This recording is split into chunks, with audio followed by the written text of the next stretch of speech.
HSBC is cutting 20,000 roles. That's about 10% of the workforce. Citigroup's cutting 20,000 positions.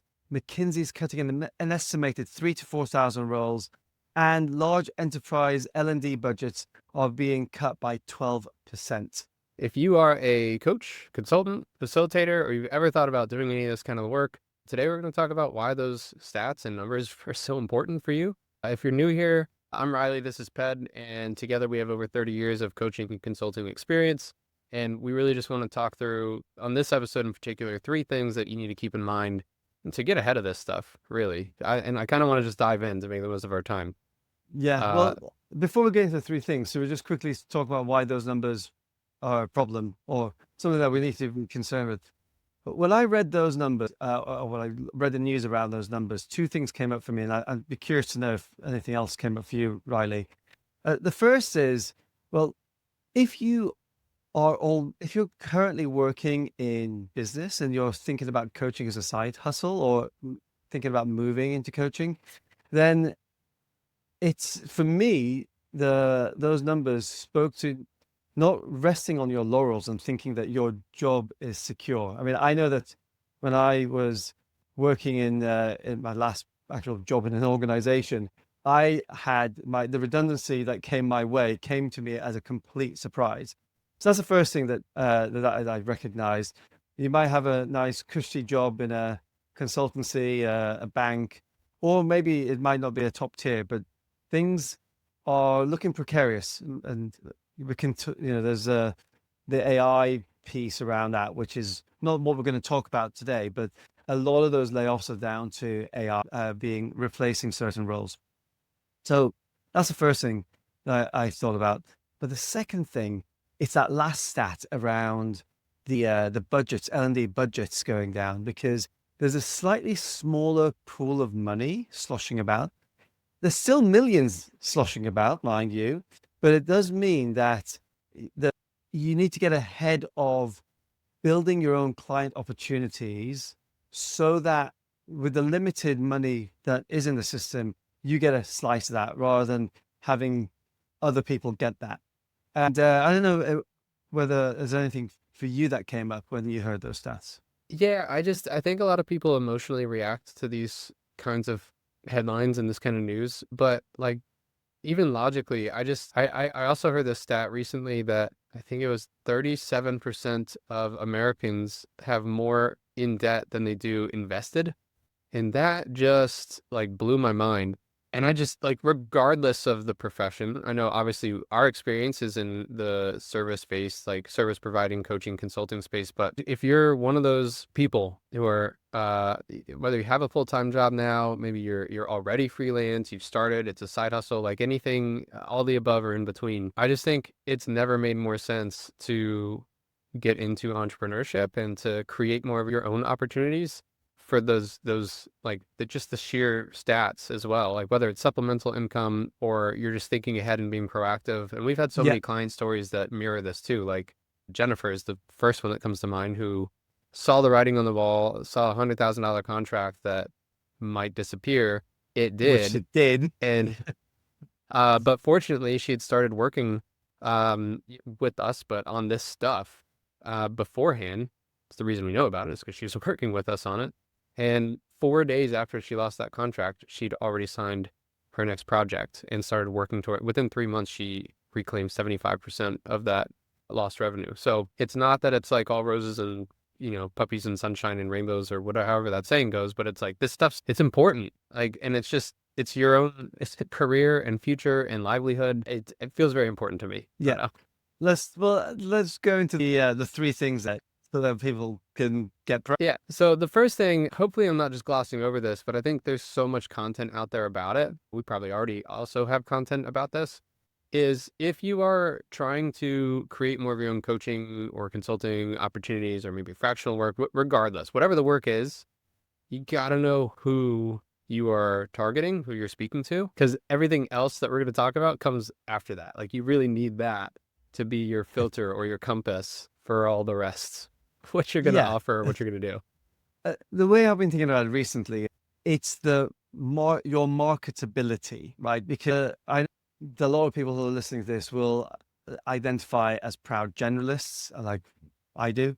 And I Yeah. won't speak for you, Riley, but No, I'm there with we you. are Yeah. generalists. We are. We can do a lot of things and we can do them very well, and we've done them for a lot of different people. And so when you've been operating from that mindset to a certain extent, and also from a place of maybe you've got loads of work in the past through referrals because people know your generalist skills, then what you're saying that might seem counterintuitive. It's like, no, I can totally, I can help I, anyone. I can help anyone Yeah. there. But actually, let's, the marketability thing, which I just kind of named as a headline, does make more sense as we unpack what the other three things are, or the other two things are. Yeah, I mean, I guess you have to have a direction of travel. And so if we're going to start creating more opportunities for what? And it can't just be work to get paid. Like that's just too broad. And so look, if you're listening and you have questions about this, like find us on LinkedIn, reach out to us. We're pretty responsive over there, or to our newsletter subscribers as well. But yeah, you have to nail those things down. And what we call it for our current clients is like claiming your corner. Like you need to have something to differentiate, to position yourself, and without getting into all the nuts and bolts, at the very least, the most actionable thing I can tell you to do right now is be clear on who you are trying to find. Because the actual action that, if you're listening or watching, I want you to take today, if this is actually something that's important for you, is like let's just assume you have that person in mind. We call it an ICA, ideal client avatar, Some people client call it ideal profile. client persona, Yeah, ICP, lots of different same thing. ICP, IPC, whatever. You have that direction of travel. Look through your current contacts and use that as a filter. It can be your LinkedIn network, it can be your phone contacts, it can be your Facebook connections, it can be like past colleagues, maybe you have, an email list sitting. So I mean, there's so many different places that you can look. I could just go on and on. But start with the actual relationships that you've already built in the past. Chances are some of them are going to be pretty important, like maybe potential clients, maybe one step removed from potential clients. What's the example you just written about this, Ped, of one Yeah, of our clients who did this? one of our clients who did this looked through the 10 years worth of projects that she's done across different organizations and identified 250 people. It's like people, and yeah, and you know what? And we had someone else, I think it was last year we were working with, or earlier this year. It was winter, and he was saying that he felt like he had no warm connections left in his network. He felt like he'd like used it all up. It was all dried up. All the goodwill was gone. And by the end of that month, when he brought that up, and we kind of reshifted things a little bit, and all he did was exactly what we're telling you to do. He just took the action. He booked 30 calls in a month, 30 conversations to like start warming up and building his own pipeline and creating his own opportunities. He wound up booking over 40 conversations I in was about to total. say he went Yeah, he further just than kept that. Yeah. going. Yeah. And we have other examples. I mean, going back years ago, before you and I even had started working together, Ped, but we were both doing this kind of work. Another guy that comes to mind, last I checked in with him, because we still keep in touch, he was at like 60 plus, 70 plus. Like he just kept doing this. And Yeah. so like you might think that you have a finite amount, but like your relationships, it's a spectrum. Like it's more fluid than that, and you can get introductions, and your network isn't like a static thing. It's something that continually expands and grows and deepens and develops. And if you have this filter, it can help you prioritize and like make your way through this list of who you should or shouldn't be talking to. Yeah. And if this is the bit where, for me at least, thinking about what when as a small business owner, or when I started to really reach out to people, this is where that whole marketing and sales piece collapses into the same activity, because in identifying these people and going out and talking, then you're doing both marketing and the seeding, like the sales seed network, because you're chatting with them, you're telling people what you're up to, you're seeking insights, whatever it is, like all these different things, both doing some marketing and seeding that sales piece, which is not a complicated thing. I had, and the reason I mentioned this is because I had a completely different conception that sales and marketing was this like mysterious thing that I had to have this complicated system in place for, or I had to get other people to do for me. And in fact, network, it's purest sense. I think this might be useful for people, so I just want to double click into this for a second because I literally had a conversation with one of our clients this morning on a related topic, so I imagine this would be useful. When it comes to having those conversations, can you just describe, because I think you're really good at this too, Ped, can you describe, like, I guess the mindset's part of it, but even if we can give one tactical takeaway Yeah. Okay. for people, like when Wondering what you you're are going to ask me. starting that conversation, when you're starting that conversation, or when you are in it, what's something that you can do before, during, after? What's something that comes to mind that people can be like, oh, now I know how to start the conversation, or how to like actually structure that conversation Well, instead of just, people throw the word around networking yeah, quite a bit. and Yeah. well, it all depends on the the context or what the framing is for the conversation you want to have. So let's just say virtual coffee for the simplest example, like yeah, Simple intro chat. simple intro chat, Catch up. or it's a catch up, right? And Yeah. yeah, I would frame this in advance, so in an email, in a LinkedIn direct message, it's like, hey, I'm catching up with great people like yourself that I used to done X, Y, or Z with, because I'm like whatever, insert reason. And there's all sorts of reasons that you can put in there. A side point to the side point, actually. There's some research when you go, I'm doing something because. It doesn't matter what comes after because. It just gives a little bit more of a Yeah, yeah. I think that's Robert Cialdini's research yeah. Okay. around compliance or persuasion. Just you literally using the word because increased it X%. I don't remember the number, So but yeah. So just Yeah. because insert reason. Because I am. Whatever it is.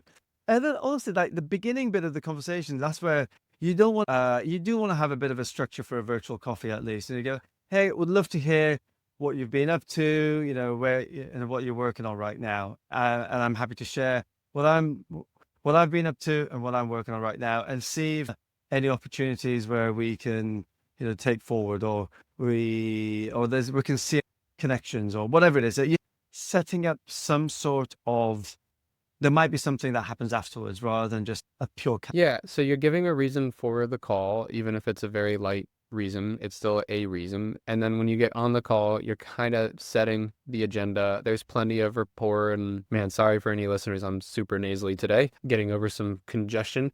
yeah. But I think I'm You're like, sounding good, but now and good, again, great. Yeah, it like catches up to me. But yeah, you're basically setting the agenda, and then when you get into it, and this is I think where you were saying marketing and sales collapse, and this was something I knew zero about when I was starting my first business and really getting into. Well, I started as a coach. You're scanning and listening for opportunities. So the marketing is you're increasing the awareness of the other person of like what you're up to or what your goals or what you have to offer, any of the above. But then the sales piece is like there's no sale to be had if there's no problem to be solved. So by hearing like what they're up to, what their goals are, what their challenges are, at least the way I would put it is when I'm in that situation, I'm listening for the connection, for the overlap. I'm thinking like, hey, what's something, and even if it's not for me, can I make an yes, introduction? right, Can I right. make, There you go. yeah, Yeah, it's so really the mindset piece, I guess the takeaway here is like be helpful. It's just be like, don't make it about you, make it about them. You're trying to be useful or of service. yeah. Well, yeah. We have a whole.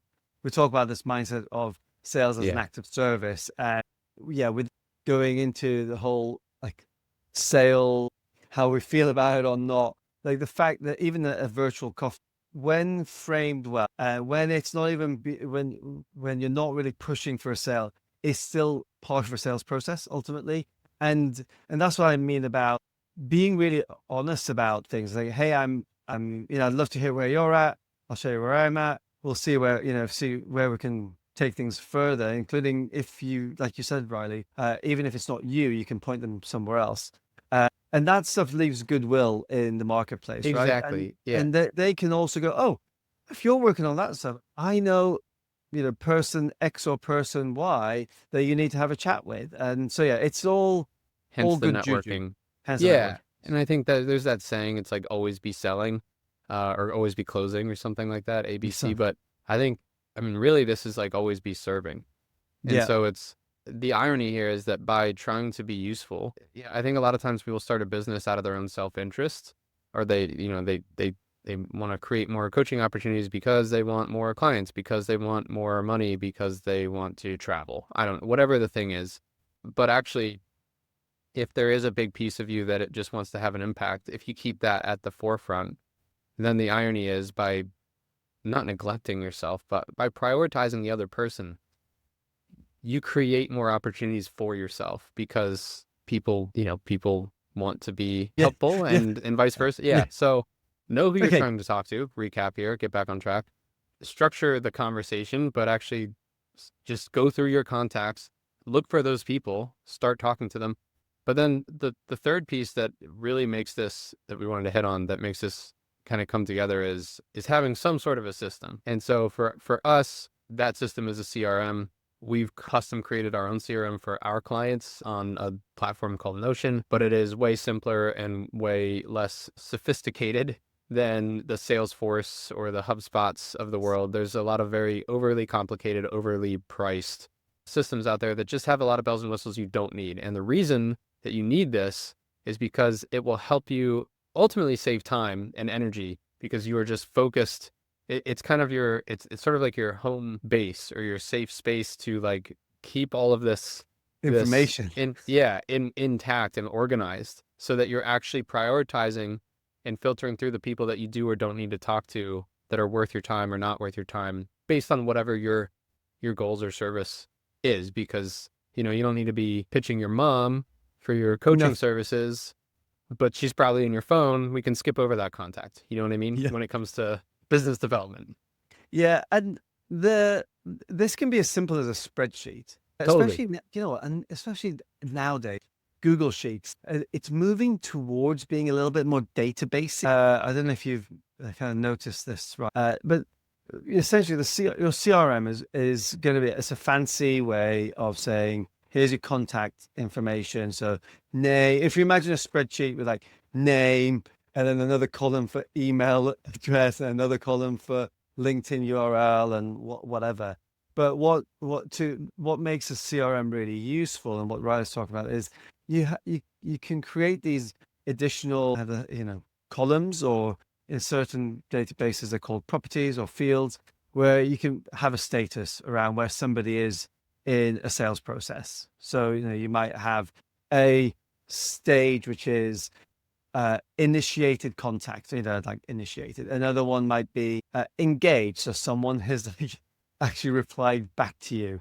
Another stage might be conversation. You've actually got on a conversation, a live call with them. That's what we Mhm. mean by keeping organized. And the other piece around this is also like how close you feel they are to be a client or being a customer. So some people might be far away, they might be kind of quite cold, warmer, hottest, and there's so many different ways of grading that. And oftentimes it's more an art than a science, especially when we're small business owners versus people. Some of the bigger companies will probably have very complicated Behavioral ways of assessment. Yeah. of A assessing scoring that, system. because they Sure. have to deal with like tens of thousands, if not hundreds of thousands, maybe millions of contacts at any one time. But for us, it might be as simple as you grading somebody cold, warm, or hot. And those two fields, you can imagine how easy it is just to create a filter. Again, a spreadsheet can do this. You can just go filter for all the people who I'm in conversation with. Great, Yep. done. And Yep. then yeah. So that's what we mean by system, without making it seem complicated. Yeah, because that client example you gave earlier, where she found 250 leads, basically she added to her CRM, that doesn't mean that you're having 250 conversations all at once. Like, that's just not it.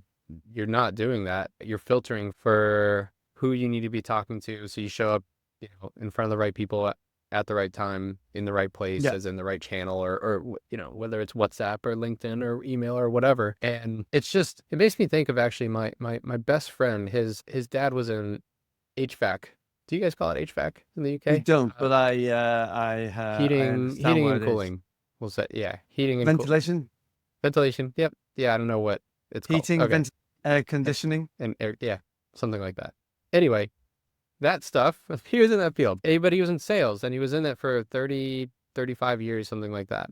And he kept, now he obviously also had a CRM system back at the office, but in his car, he kept a little notebook. And whenever he had a new client or whenever he visited a client, he would just jot something down in the notebook, like the dog's name or the kid just had a birthday or as an event, just something personal. And I think this is the thing is, people have these negative connotations around sales, but this is, to me, this is what makes it beautiful is that, again, when you have that mindset. By the way, if you guys are interested in the mindset stuff, like feel free to comment or like reply to one of our newsletters. Very responsive there. You can go find that at leverageaccelerator.co and just sign up there. Like that, it's just me and Ped writing. But happy to take any feedback on more topics you guys want to hear more about. But he would write these things down to keep, to basically personalize the experience for that customer. So he could have a human conversation, and it's just not possible. It's not human, ironically, to remember the details of hundreds of different Hundreds of contacts people, yeah. in a system. And yet you still want to have a human interaction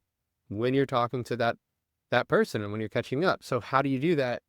You have a system. That's the answer. Yeah. And it can be as simple, literally, as just like write some shit note. down in a little piece of paper in your car. That's not the most, this is going back decades, but we have that built into our CRM, so it's a little bit easier and digitized. But it's those things that really separate and make this process easier so that you're not part of that redundancy or, on the back foot when or the more debt than investments. Like those things are just, God, they're shocking to me and also like so disheartening. And I just feel like there are such simple ways for people to get ahead of that stuff, take the action. And literally the 3 actions we covered today are so straightforward. And if you need help with them, like that's what we do. We help people with that, but you can also get started on it. In fact, most of our clients have already started in some way, shape, or form. Yeah. And just as a bit of a summary, those 3 things are identify a target type of person you want to work with. We call them ideal client avatar. Make a list, go through all your contacts and make a list of the people that fulfill that ideal client avatar persona and keep that organized in a CRM. That's it. And if you need any help doing that, like Riley keeps, subscribe to our newsletter, leverageaccelerator.co. We write about this stuff. And if you actually want to have a chat with us, we're more than happy to jump on a call, see where you're at, offer you other tools or resources that you might find. On that note, we'll see you on the next episode. See you soon. Bye.